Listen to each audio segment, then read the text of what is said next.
Now this brother is an educator, a poet, a writer. There is nothing he cannot do. Mr. David Perez.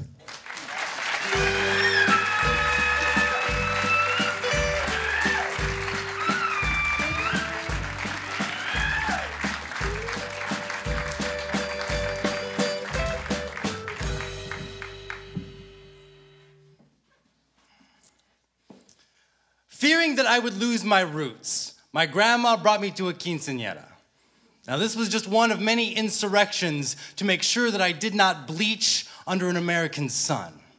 I remember Sunday Mass and its 3-hour ceremony held completely in Spanish at the Church of Our Lady of Perpetual Guilt.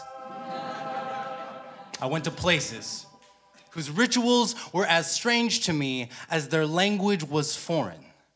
Dia de los Muertos, Cinco de Mayo parades, banda shows. If you don't know, banda is a form of music. Came out in the 30s when Mexicans began mingling with German Americans in Texas, creating a fusion between mariachi and polka. Together at last. But my grandma taught me the steps, told me that dance is the language of the soul. Tienes que permanecer mexicano, hijo, she'd say. This will help me remain Mexican. As if being Mexican were like reeling in a fish. Not something that you are, but something on the end of a line pulled so taut it cuts. And if you let go, you never see the damn thing again. Now for a while, my broken Spanish and my olive complexion sufficed. Didn't matter that I had Tarzan's vocabulary and my mother's slanted eyes. At least, I wasn't white. I slid by. Until one day, at age 17, when my grandma found the Playboy in my suitcase. Translation, when a Mexican grandmother finds your porn and says, "Ay, Dios de mi vida, por Dios santo."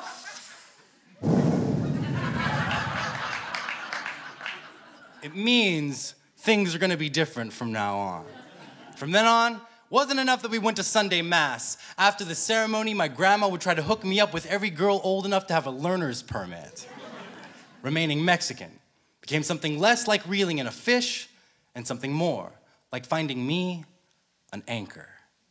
And so a week later, we were on our way to a quinceañera.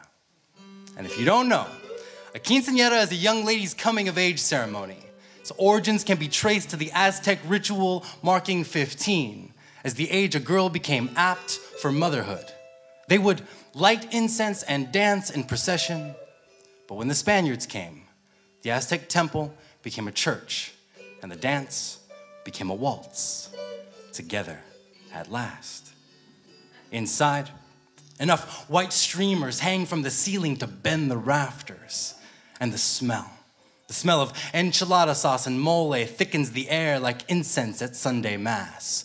1, 2, 3, 1, 2, 3. I practice my steps while my grandma goes to work because she has got this speed date dialed in for me, sitting me next to Consuelo, Juanita, Lourdes, Blanca, Orinella, and Liz. And it does not help that my uncles keep slipping me shots of Cuervo and play drinking games based on my performance. And I don't know. I don't know if it's the booze or the pressure or the way the pink chiffon drapes from her shoulders, but when Diosa Lina smiles, I kiss her, long and firm but gentle. And when I'm finished, she looks at me and screams. Translation, when a girl at a quinceañera says, "Ah!"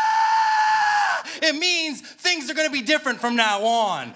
Her cousins grab me, they drag me outside, throw me against a pink limousine, coil their fists, cock them back, and hold. They watch me squirm. They listen to me plea in my Tarzan Spanish. I no try to make with her. I no try. I sorry. They let me go.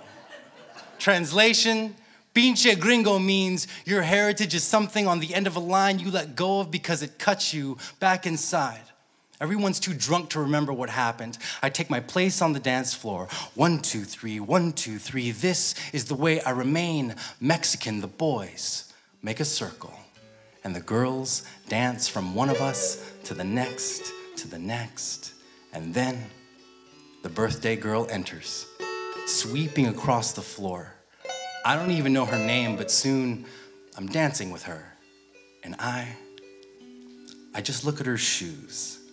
Their open toes make her feet look like 2 caught fish. After tonight, I will never see her again. I twirl her and she gasps. Wow, she says, you're like the best dancer here. I look up, our eyes meet, together at last.